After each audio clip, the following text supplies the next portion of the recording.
하나님을 뵙고 먹고 마셨더라. 아멘. 네, 오늘은 복음생명 16강으로 신해산 언약과 점검학입니다. 네, 지난주에 다음 세대 예배 드렸고요. 네, 계속 복음은 생명을 얻게 하고 얻은 자에게는 생명이 있음을 알게 합니다.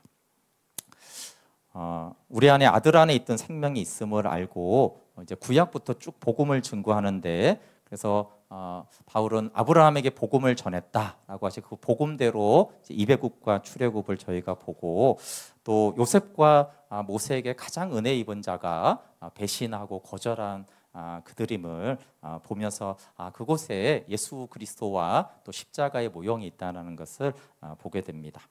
네, 그 모세는 이제 믿음으로 구원하려다가 거절당하고 실패하고 내가 누구간데라는 깊은 절망에서 나와서 이제 나는 나다라고 하시는 여호와의 이름을 알고 가고, 예수님은 요한복음 8장 28절에 내가 그인 줄을 알고라고 하면서 계속 우리가 이제 이 땅에 오신 성육신하신 예수님도 알아야 되지만 예수님이 여호와이시구나. 그래서 우리가 자꾸 구약을 볼 때 예수님을 잘 못 봐요. 구약은 성부 하나님의 이야기로만 생각하는데 구약이 이제 예수 그리스도에 대한 것이라고. 어디서부터요? 창세기 1장 1절부터 창조부터, 그렇죠? 그분이 창조하셨잖아요, 그렇죠? 창세기 1장 1절부터 이것은 삼위 하나님의 구속 역사지만 예수 그리스도께서 하신 구약의 역사인 것도 우리가 그런 눈으로도 또 봐야 되죠. 우리가 출애굽을 보면은 사탄의 속임과 모세의 전략을 볼 수 있어요, 그렇죠? 사탄은 말씀을 대적하다가 또 막 회개하다가 다시 완악해졌다가 타협하다가 이렇게 하고, 모세는 오직 언약을 지키기 위한 말씀으로 일관합니다.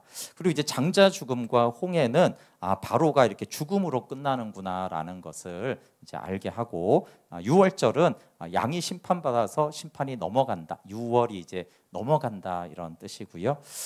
그러면 이제 이배국과 출애굽의 목적이 뭐냐라고 했을 때, 우리 출애굽기 앞에 가서 6장 6절 7절 한번 볼게요.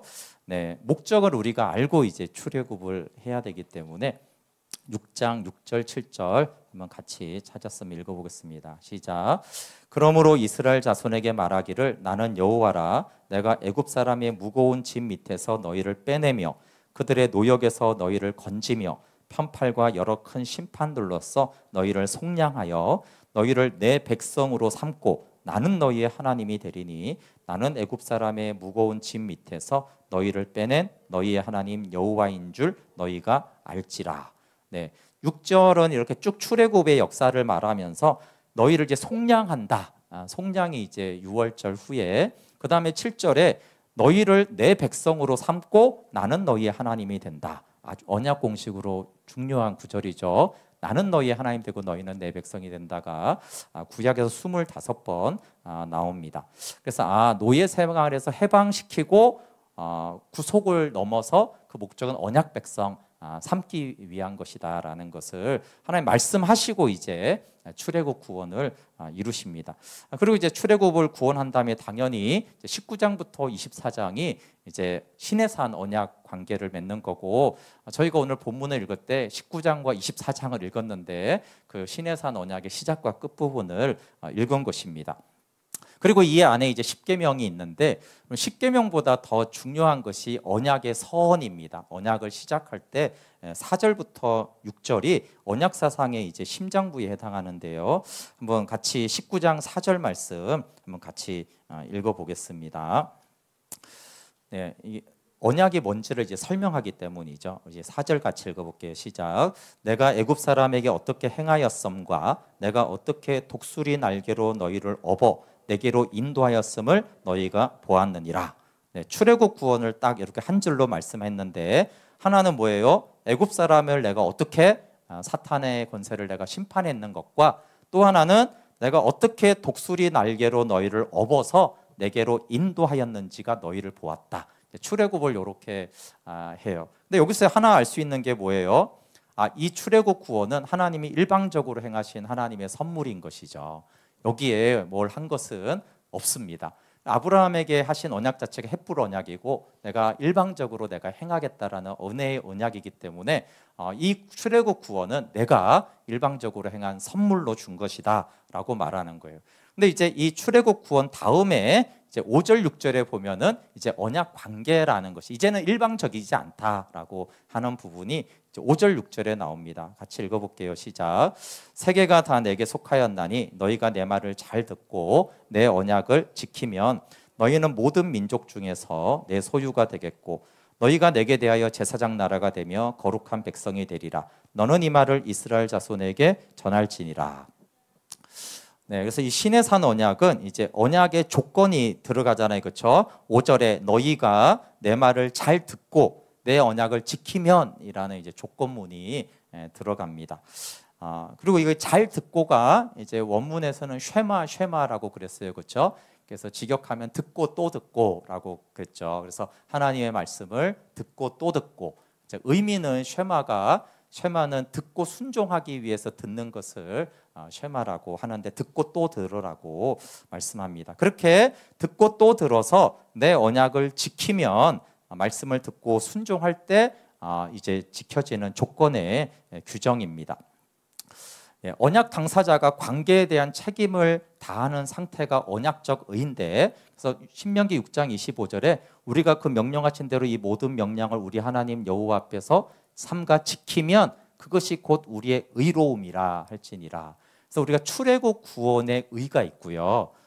그 다음에 우리가 언약을 지킬 때 의가 있습니다. 네, 언약 관계에서의 의는 언약을 지켰을 때 우리가 의롭게 되어지고, 그러면 이제 5절부터 나오는 게 언약을 지키면 어떻게 되느냐라고 했을 때 지키면 너희는 모든 민족 중에서 내 소유가 된다 그랬잖아요, 그렇죠? 그래서 언약을 지키면 하나님이 지키는 언약적 의가 뭐냐 하면 너희를 내 소유 삼겠다, 내 백성 삼겠다를 그렇게 내 소유 삼겠다 이렇게 말하는데, 소유라는 이 세골라가 보배로운 존재, 또 특별한 보화, 여기 그림대로 눈에 넣어도 안 아픈 존재, 이런 뜻입니다. 그래서 세골라를 이제 너무 눈에 넣어도 아프지 않으니까 어떻게 해주겠냐라고 했을 때 그게 이제 제사장 나라와 거룩한 백성이에요. 그래서 제사장 나라는 하나님과의 특별한 관계를 가지는 높은 위치잖아요. 제사장들이 하는 역할이 이제 나라적으로 제사장 나라가 되는 거죠. 저도 이제 기도할 때 하나님 우리 민족을 위해서 제사장 나라가 되게 해주세요. 무슨 뜻이겠어요? 열방이 하나님께 돌아오는데 통로가 되는 그 제사장이잖아요, 그렇죠? 그래서 제사장 나라라는 것은 모든 열방이 하나님께 나아갈 수 있고 알 수 있도록 하는 그 민족과 나라가 이제 제사장 나라가 되는 것이고, 그다음에 거룩한 백성, 이제 구별된 백성이 있죠. 그 구별하다가 이미 출애굽 심판 때 나왔잖아요, 그렇죠? 전 애굽을 이렇게 심판하다가 이렇게 구별을 하잖아요, 그렇죠? 그래서 구별은 특별하게 내 안에 속한 자라는 뜻으로 내가 구별하여서 세상에 애굽의 그 구별도 의미가 뭐냐 하면은 애굽을 통해 알게 하는 거예요, 그렇죠? 그 구별됐기 때문에. 그래서 이 세 가지 내 소유가 제사장 나라 거룩한 백성이 세 가지가 다 어떤 의미가 있냐면, 하나는 특별히 존귀한 존재라는 것이고, 근데 이게 너희들만이 아니고 이게 다 그렇게 해서 다른 모든 열방이 하나님을 알게 되게 하겠다라는 뜻이 있어요. 그래서 처음 시작할 때 세계가 다 내게 속했다 이렇게 말하고 하는 거예요. 온 세상이 내게 속했는데 너희는 내 특별한 세굴라가 될 거야, 내 제사장 나라가 될 거야, 거룩한 구별된 백성이 될 거야. 그럼 어떻게 돼요?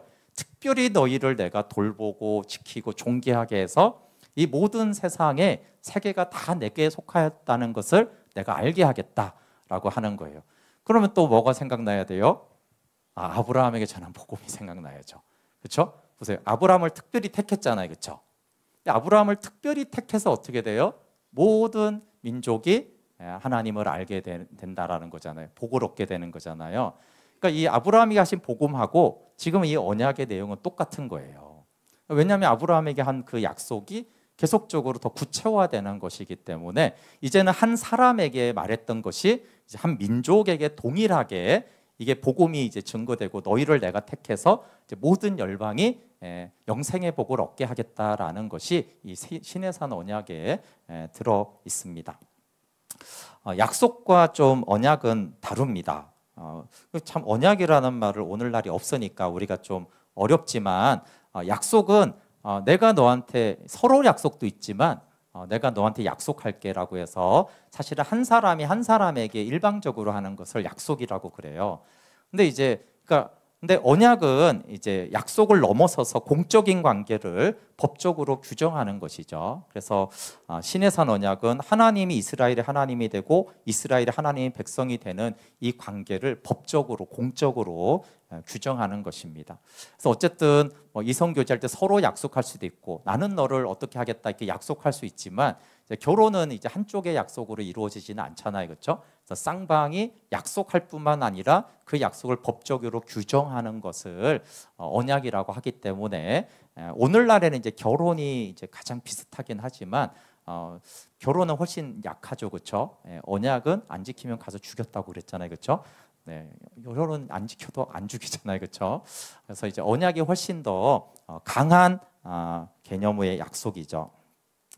네, 그리고 이제 중요한 것은 언약을 지키는 수단으로 계명을 주셨다라는 것을 아는 것이 너무 중요합니다. 우리 한국 교회의 장점은 이제 말씀이 중요하다라는 걸 가르친 것인데 이게 너무 감사하면서도 너무 오해를 난 게 뭐냐 하면 언약이 없이 이제 말씀을 지키면 된다라고 하는 그건 굉장한 오해가 생긴 거예요. 그래서 출애굽 구원이 선행이 되고요.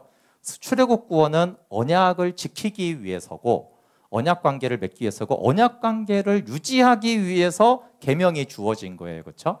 그래서 근데 이제 언약이라는 단어를 한국 교회는 오랫동안 몰랐습니다. 제가 이제 신학교 들어갈 때 막 언약 신학이 어쩌고 저쩌고 이런 얘기를 들었어요. 그러니까 성경에 언약이라는 게 있지만 언약이 얼마나 중요한지 성경에서 어떤 위치를 차지하는지가 선명하지 않은 상태에서 자꾸 우리는 계명을 지켜야 된다, 말씀을 지켜야 된다 이렇게 한 부분이 많은데 예수님이 오셔서 책망한 것은 뭐예요? 바리새인들이 계명을 안 지켜서가 아니고 너희가 이 언약 관계를 모른다고 계속 이야기한 거예요. 아니 언약 관계를 위해서 계명을 지켜야지 왜 언약 관계를 모르고 계명을 그렇게 철저하게 지키느냐라고 하는 것이 안식일 논쟁이나 여러 것들로 나타나고 있어요. 근데 우리나라도 우리가 유교 바탕에서 이제 기독교가 들어왔기 때문에 유교가 언약 관계가 없잖아요, 그렇죠? 근데 뭐 이렇게 법을 지키는 거는 굉장히 유교도 강조했기 때문에 그런 경향을 이제 좀 띠게 된 것 같아요. 그래서 언약 관계를 위한 수단으로 계명이 주어진 것이 계명을 지키는 이유로서 너무나 중요한 것입니다.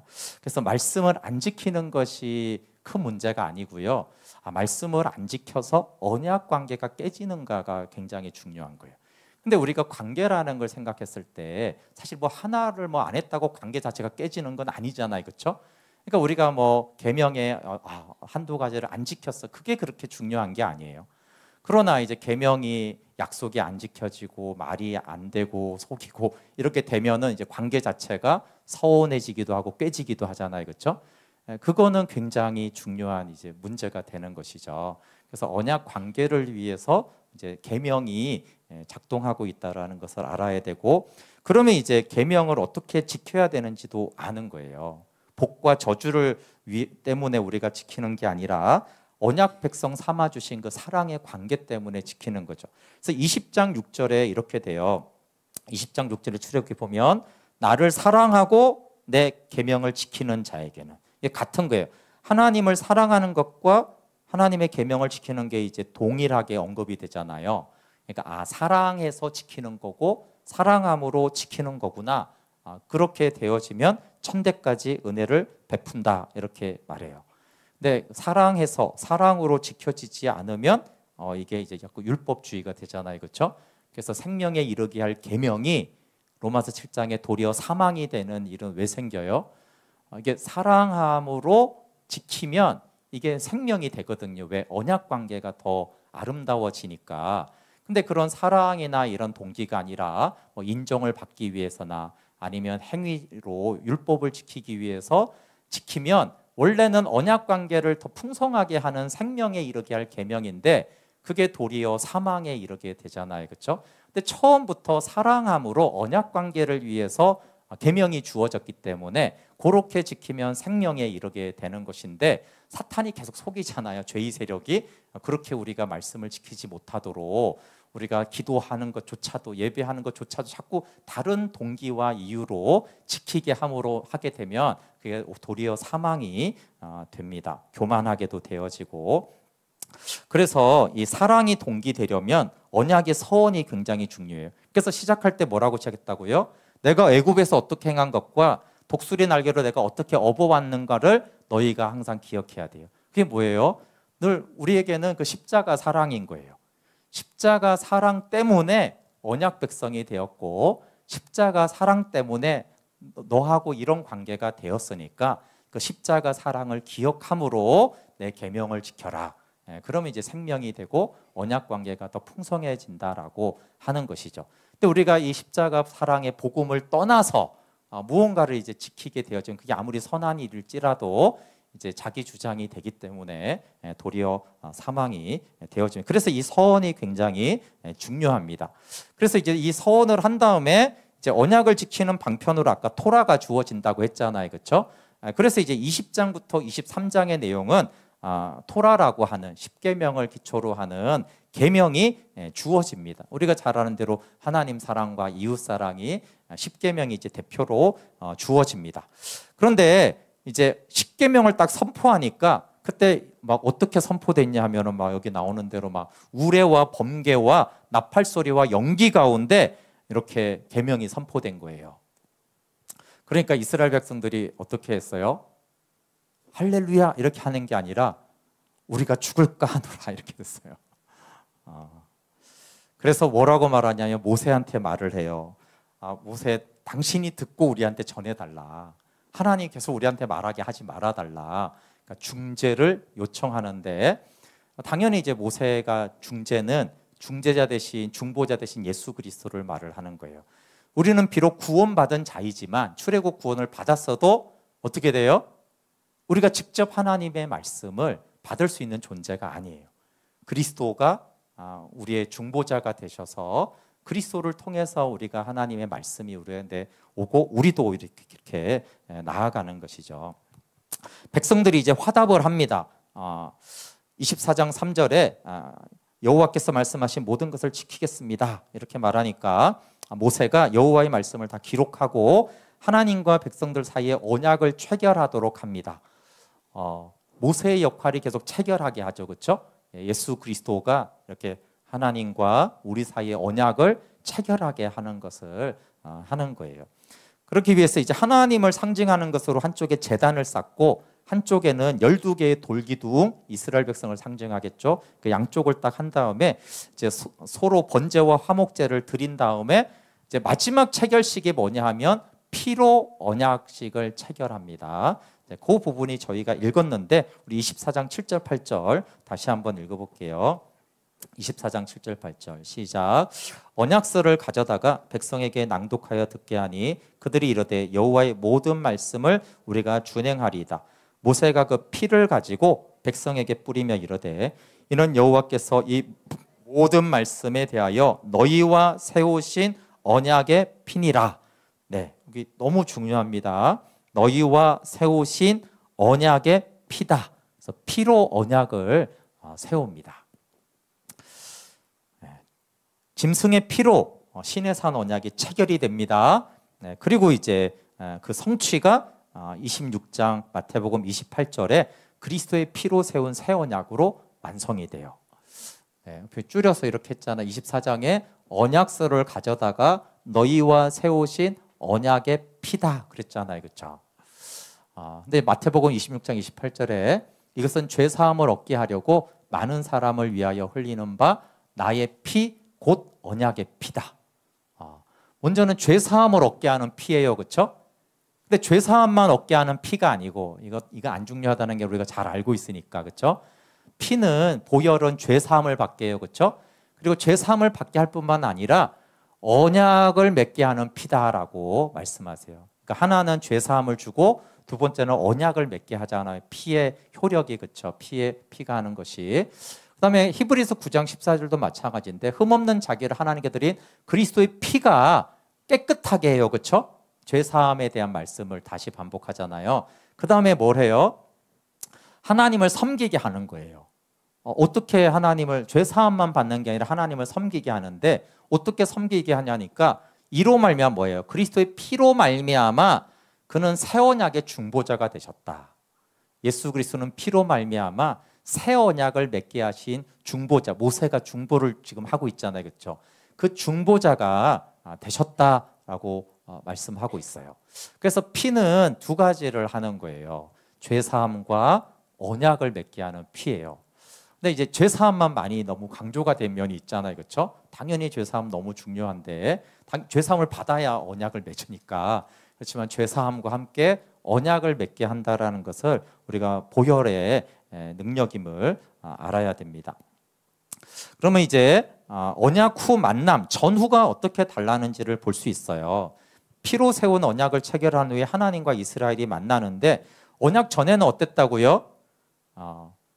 구원 받았는데도 불구하고 막 우레와 번개와 나팔 소리와 연기 가운데 하나님이 말씀하니까 우리가 죽을까 하니까 모세한테 전해달라는 거예요. 자, 구원 받았지만 언약을 맺기 전에는 하나님은 너무너무 두려운 존재예요. 감히 만날 수도 없고 보는 건 상상도 못하고 그냥 말소리만 들려도 너무 안 되겠는 거예요. 말소리도 못 들어요. 왜냐하면 막 죽을 것 같으니까. 근데 이제 언약을 만난 다음에 어떻게 하냐면은 여러분 그 언약 전을 생각하고 24장 9절부터 11절을 보면 굉장히 특이한 현상인 거예요. 우리 9절부터 11절 같이 읽어볼게요. 시작. 모세와 아론과 나답과 아비후와 이스라엘 장로 70인이 올라가서 이스라엘의 하나님을 보니 그의 발 아래에는 청옥을 편듯하고 하늘같이 청명하더라. 하나님이 이스라엘 자손들의 존귀한 자들에게 손을 대지 아니하셨고 그들은 하나님을 뵙고 먹고 마셨더라. 아멘. 조금 전에만 해도 뭐라고 그랬다고요? 모세 제발 하나님이 우리 가운데 말하지 말게 해줘. 우리 죽을 것 같아. 죽을 것 같아. 너무 두렵고 너무 이게 그 어미가 감당할 수 없어. 우리는 하나님을 우리의 말씀을 들을 수가 없어. 네가 좀 듣고 우리한테 전달 좀 해달라. 하나님 가까이 할 수가 없다. 이렇게 분명히 말했잖아요, 그렇죠? 근데 이게 얼마 몇 시간도 안 지나서 언약을 체결한 다음에 어떻게 됐어요? 하나님을 보고 하나님 앞에서 뵙고 먹고 마셨어요. 뭐가 그 사이에 있었죠? 피의 언약이 있는 거예요. 피의 언약의 효력이 죽을까 하는 자에서 보고 먹고 마시는 걸로 바뀌어요. 이게 하나님 나라와 생명의 교제의 모형입니다. 우리가 그 피의 언약이 아니면 당연히 그 출애굽 전에는 우리는 심판이고 우리가 비록 구원을 받아도 그 피의 언약을 의지하지 않으면 우리는 감히 하나님과 교제한다? 불가능한 거예요. 그렇죠? 우리가 죽을까 하노라 이때까지만 해도 하나님과의 교제라는 것은 말이 안 되는 거예요. 그런데 피의 언약을 맺고 나니까 하나님을 보지를 않나 먹고 마시는 이 결혼식 잔치가 벌어지는 거예요. 그러니까 이 피의 언약의 효력을 알 수 있죠. 피의 언약은 하나님과 우리의 관계를 어떻게 바꾸는지, 우리를 어떻게 바꾸는지, 죽을까 하노라는 자에서 굉장히 존귀하고 하늘에 속한 하나님과 교제할 수 있는 존재로 만드는 것은, 여기 보시면 중요한 것은 여러분 지금 이스라엘이 무슨 율법을 잘 지키고 이렇게 한 게 아니에요. 행위가 전혀 아니란 말이에요. 피의 언약 때문에 하나님을 보고 먹고 마시게 된 거잖아요. 그렇죠? 그러니까 이 피의 언약이 하나님을 보고 먹고 마시게 하는 거예요. 그러니까 하나님과의 생명의 교제를 가능하게 하는 것은 보혈로 맺은 새 언약이라는 거예요. 그것만이 하나님을 보고 먹고 마시게 한다. 이게 너무나 중요한 부분이에요. 그리고 이 만남을 위해서 만남이 지속돼야 되기 때문에 이제 하나님이 명하시는 게 뭐냐면 보통 성막으로 잘 알려진 증거막이에요. 이런 만남을 지속해야 되니까 성막을 짓게 합니다. 그래서 성막의 분량이 출애굽기에 굉장히 깁니다. 굉장히 긴데 이 긴 게 왜 나오냐라고 했을 때도 언약 관계와 만남을 위해서 이게 지어졌다라는 것을 알아야 돼요. 그래서 피의 언약을 지키고 유지하기 위해서 계명이 주어졌고, 그렇죠? 피의 언약으로 만남을 유지하기 위해서 성막이 주어진 거예요. 그러니까 출애굽기 전체는 어떻게 돼 있어요? 언약을 위해서 앞에 출애굽 구원이 있었고, 언약 관계를 위해서 언약을 맺었으니까 유지하길 계명이 주어지고, 그 다음에 이 만남을 계속해야 되니까 성막이 지어진 거예요. 이게 출애굽기 40장 전체의 내용이에요. 그러니까 성막도 마찬가지인데, 이 언약 관계를 모르고 막 성막을 깊이 연구하는 것이 참 그 넌센스인 거예요. 언약 모르고 계명을 막 지키는 것도 넌센스지만, 저도 이제 성막에 옛날부터 관심이 많아서 공부를 많이 했는데, 언약 관계, 하나님을 보고 먹고 마셨더라. 여기서 이제 성막을 만들라고 했다라는 거예요.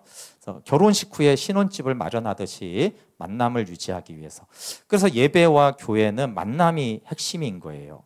그래서 모든 형식, 성막은 만남을 위한 도구인 것이죠. 네, 그러면 이제 여러 가지 말로 부르는데, 이제 증거막이라고 부르는 이유는 먼저 넘겼네요.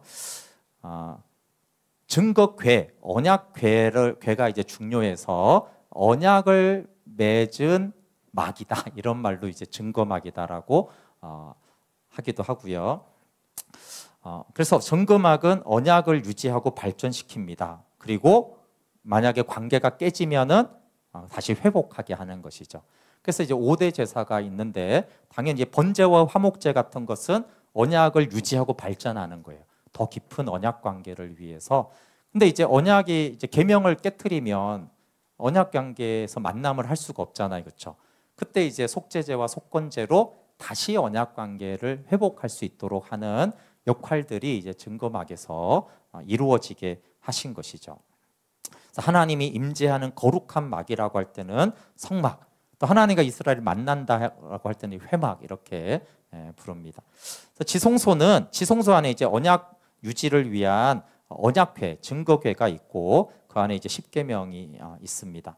그리고 이제 언약궤 위에 속죄소를 두고, 그 속죄소 위에 이제 그룹이 이렇게 있는데, 하나님이 이제 이 속죄소 위에서 하는 일이 두 가지가 있습니다. 하나는 하나님이 말씀하세요. 그래서 대제사장에 들어가면 하나님이 그 속죄소 위에서 그룹 날개 사이에서 나를 만나라, 그래서 거기서 말씀하시고, 두 번째는 속죄가 이루어지는 장소예요. 이 두 가지가 이제 대표하는 거예요. 하나는 뭐예요? 말씀이 주어진다라는 것은 말씀을 통한 교제가 이루어지는 장소가 그 속죄소 위에요. 근데 동시에 그 교제의 장소가 또 속죄소, 죄를 사해줘서 이제 시온자, 자비소라고도 하는데, 하나님이 자비로 죄를 덮는다, 그런 뜻이에요. 그래서 죄 사함과 말씀이 주어지는 곳. 당연하잖아요, 그렇죠? 죄를 지어서 언약 관계가 안 되니까 죄를 속해 주시고, 근데 죄를 속함 받은 자는 말씀이 주어져서 언약 관계 속에 들어오게 하시려고, 그게 이제 지성소에서 하는 역할입니다. 네, 이제 신약으로 오게 되어지면 예수 그리스도의 보혈이 언약 관계를 맺고 하늘 성소로 인도합니다. 여러분, 이 성막을 알 때도 이제 중요한 게 이 설계도를 이해해야 돼요. 설계도가 그냥 이렇게 땅에서 지은 게 아니라 하늘에 있는 것을 하나님이 모세에게 보여주셨어요. 그래서 그 모형을, 하늘에 있는 걸 보고, 그 큰 건물이 실제가 있고 모형계 있잖아요, 그렇죠? 건축가들이 그 모형을 엄청 잘 만드는데, 그러면 성막은 뭐냐 하면 하늘에 있는 그 성전을 보고 모세가 이 땅에 모형으로, 건축가처럼, 그게 증거막이에요. 히브리서 8장 1절, 2절, 5절 한번 읽어볼게요. 시작. 지금 우리가 하는 말의 요점은 이러한 대제사장이 우리에게 있다는 것이라. 그는 하늘에서 지극히 크신 이의 보좌 우편에 앉으셨으니 성소와 참 장막에서 섬기는 이시라. 이 장막은 주께서 세우신 것이요 사람이 세운 것이 아니니라. 그들이 섬기는 것은 하늘에 있는 것들의 모형과 그림자라. 모세가 장막을 지으려 할 때 지시하심을 얻은과 같으니 이르시되 삶과 모든 것을 산에서 내게 보이던 본을 따라 지어라 하셨느니라.